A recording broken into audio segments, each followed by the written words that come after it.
দর্শক, আমার আলোচনার মূল প্রতিপাদ্যটা আপনাদেরকে জানাবো তার আগে একটু খবরটায় নজর দিয়ে নেই। এটা সব পত্রপত্রিকা আসেনি খবরটা, কিন্তু একজন খুবই জনপ্রিয় নেতা, বিএনপির নেতা, এবং তার একেবারে ইয়াং সময় থেকে তিনি যখন ছাত্রদলের সভাপতি, তিনি যখন রাজপথে মার খান, মারমুখী পুলিশের সামনে তার যে সাহসী ভূমিকা, আজকালকার দিনে ছাত্রদল ছাত্রলীগের নেতার মতো না।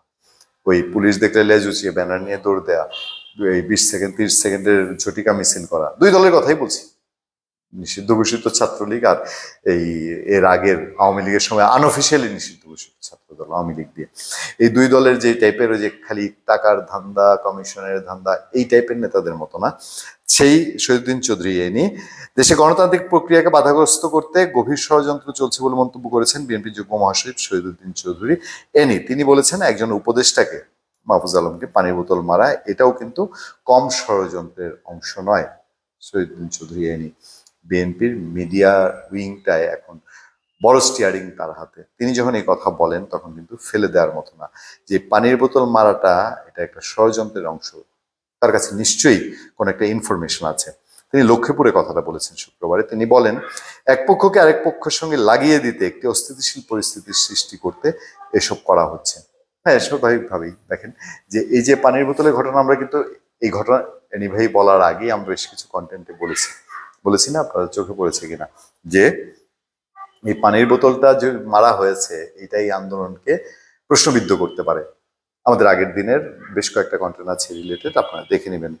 আমাদের টার্গেট ভবিষ্যতে ভোট, যার জন্য আমাদের এত আন্দোলন সংগ্রাম, আমাদের এই গণতান্ত্রিক প্রক্রিয়াকে বাধাগ্রস্ত করার জন্য গভীর ষড়যন্ত্র চলছে। এটি একটি অদৃশ্য শক্তি। এই শক্তি কিছুটা দৃশ্যমান হচ্ছে, বোঝা যাচ্ছে কারা এই প্রক্রিয়াকে বাধাগ্রস্ত করছে। বাস, ঘটনা এখানেই। আমরা বারবার প্রশ্ন তুলছি, সব তো হচ্ছে, আওয়ামী লীগ নিষিদ্ধ হয়ে গেল, সংস্কার করিডোর, তারপরে সেন্ট মার্টিন, তারপরে চট্টগ্রাম বন্দর, সব হচ্ছে, শুধু কি হচ্ছে না, নির্বাচন নিয়ে বেশি কিছু আলোচনা হচ্ছে না। নির্বাচন নিয়ে হালকা আলোচনা হইলেই অ্যালার্জি, গায়ে কুচকুচ শুরু করছে কোনো উপদেষ্টা কারো। কি বিএনপি ক্ষমতায় যেতে চায়, বিএনপি ক্ষমতায় যাবে তো যাবে, কয়দিন পরে যাবে। আর না হলে আপনি কাকে ট্রেনিং দিয়ে তৈরি করবেন? আপনারা যাদেরকে ট্রেনিং দিয়ে তৈরি করতে চাচ্ছেন তাদের উপরে বাংলাদেশের মানুষের ধারণা, তারা একেবারেই নিজেদেরকে তো এর মধ্যে অনেক প্রশ্নবিদ্ধ করে ফেলেছেন। তাহলে নির্বাচন দিয়ে কোন একটা প্রক্রিয়া সম্পন্ন করেন, নাকি এই ভয় যে না একটা বড় অঙ্কের ভোটারকে তো আমরা বাতিল করে দিলাম ভোট থেকে, তাদেরকে তাদের ভোটাধিকার বা তাদের মতামত জানানোর কোনো অপশন রাখলাম না, তাহলে এখন এনসিপি কার সঙ্গে সমঝোতায় যাবে? এনসিপি জামাত একসঙ্গে ছিল, জামাতের কাঁধে ভর দিয়ে এনসিপি সামনে এসছে। বিএনপির মতো চলছিল, জামাত বিএনপিকে একটা ফলসে ফেলতে চেয়েছিল এই আওয়ামী লীগ নিষিদ্ধ ইস্যুতে, বিএনপি সেটা যেভাবে হোক কাটিয়ে উঠেছে। এখন অপেক্ষা নির্বাচনের। কয়দিন পরে জামাত বলেছে আগামী রোজার আগে তারা নির্বাচন চায়। এখনো কি এটা চাবে? এনসিপি নির্বাচন চাইতোই না, এখন কি নির্বাচন যাবে এনসিপি? শেষ পর্যন্ত কি এনসিপি বিএনপির সঙ্গে মিশে যাবে, বিএনপির দ্বারস্থ হবে, এমন কোনো বিষয় আছে সামনে?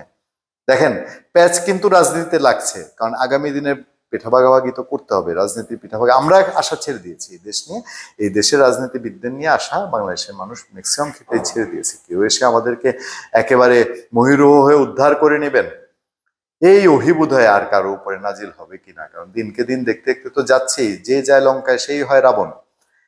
শহীদুদ্দিন চৌধুরী এনির কথা দিয়ে তুলেছি, কিন্তু তার কথার ভেতর যদি বিশ্লেষণ করেন দেখবেন আগামী দিনের রাজনৈতিক মেরুকরণের কোনো ইঙ্গিত আছে কি? ধন্যবাদ সবাইকে, ভালো থাকবেন, সুস্থ থাকবেন, সত্য করুণা এবং সহনশীলতার সাথে আপনার সাথে আমি আতিক রহমান পূর্ণিয়া।